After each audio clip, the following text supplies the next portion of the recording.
speeding up elections. Okay. Can I put one in there? How about legislative immunity? Oh, yeah, that's a good one. But so she says, oh, Chris and Joe Show, KTAR News. We're just taking notes. Legislative immunity. So, she says that Ducey executive order is still in effect. So legislative immunity, if you haven't heard us railing on this in the past, legislators, unless it's a felony, treason, or a breach of the peace, they can't be charged during session. So we've had a number of legislators that have abused that privilege, and they decide that they're going to drive 30, 40, 90 miles over the speed limit. So because of one that happened during Ducey's tenure as governor, he signed an executive order that said that traffic violations are a breach of peace. And so they should get ticketed for that. Now, we've had a bill that was proposed in the House to revoke legislative immunity around traffic violations. Hobbs says we shouldn't even have to do that because Ducey's order. But there seems to be a lot of confusion around Ducey's executive order. So that's a good one, too, legislative immunity. Now, what about this one? Governor Ducey had a border strike force. Strike force. Governor Hobbs got rid of it, right? Yeah, when she came in, she dumped the strike force. But she has an executive order out now that says that we're going to have a border task force. That's different than a strike force. Well, clearly, one is a task force, and one is a for strike force. Yeah. So, but what is this border task force going to be all about, and what was so bad about Ducey's strike force? Yeah, so the strike force that Ducey had, now that was a number of state law enforcement agencies that were enforcing a number of policies that had to do with border security and drugs. Okay. And what Hobbs is going to do is that will be a state law enforcement agency that will be working to secure the border and also address other border issues like drugs. That's different. How? Yeah. Because what I'm saying is her executive order states that the Arizona Departments of Homeland Security, Public Safety, and Emergency Affairs shall create a border task force. Okay, well, there you go. So she's taking some of the departments here in Arizona and saying, hey, do some stuff about the border. Exactly. Isn't that what Ducey's strike force did? No. What Ducey's strike force was totally different. He was taking a number of law enforcement agencies, and somebody said, hey, go do something about the border. And he said, okay.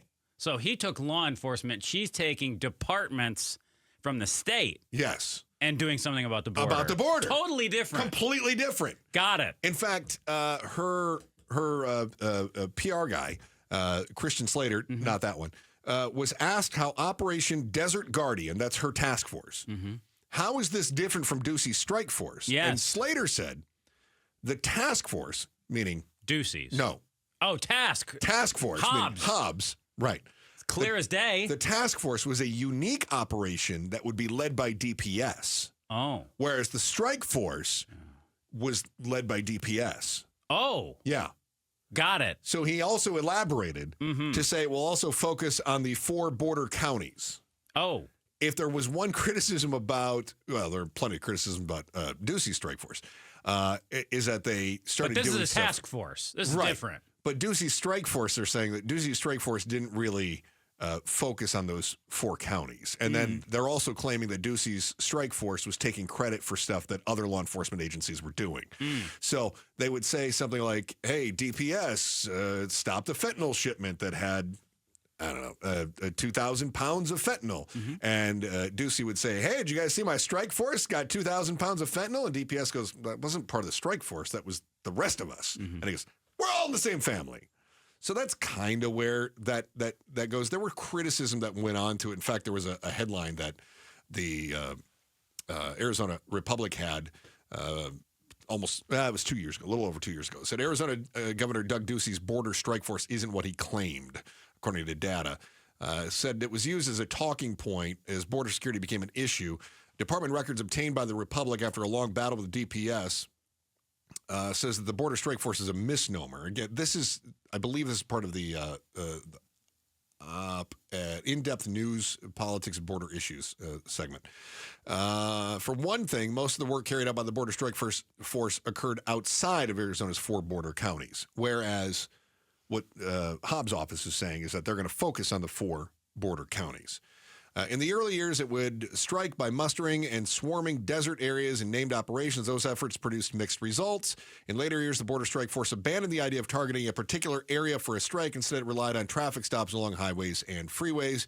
Ducey portrayed the Border Strike Force as a discrete unit charged with disrupting cartels. Records show the majority of its cases do not involve the work of any Border Strike Force members. That's where I was saying they're taking credit for other people's stuff. It still sounds awfully similar. Pretty similar.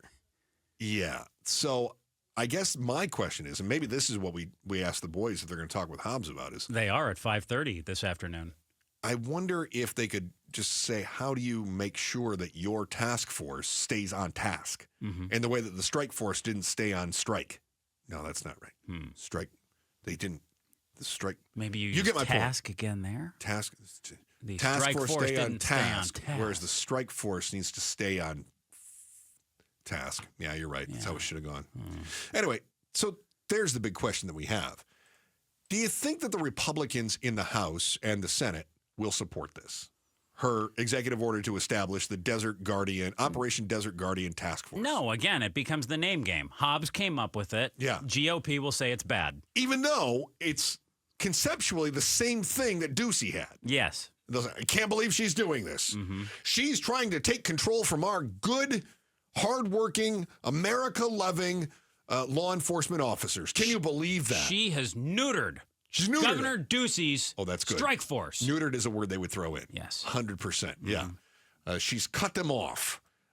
She continues to undermine the credible work that our brave men and women in uniform are doing. We are going to have to drive 80 all around the state. And just to pass our message. Just to pass our message. Did I say the 80? immunity of it all. I meant 90. We'll drive 90. Maybe 120, and they'll catch us going 90. We will flash our lights at everyone that's moving slower because we have to do what's best for you. Unbelievable. Quickly, as quickly as possible. You know what? Are the boys here from Outspoken? I can go check. Yeah, let's go see if they're going to talk to her about that. I'm curious because we talk about Hobbs and her plans. You know, we talk about this all year, but obviously right now we're in kind of the hot time for the session. I kind of want to know what the boys, are they going to take her to task over the not a strike force? This afternoon, you said 5:30 they're talking with her. Let's see if we can make some suggestions to them. Thanks for watching the Chris and Joe Show. Click to see more from Chris and Joe and tap the button in the middle to subscribe to KTAR News.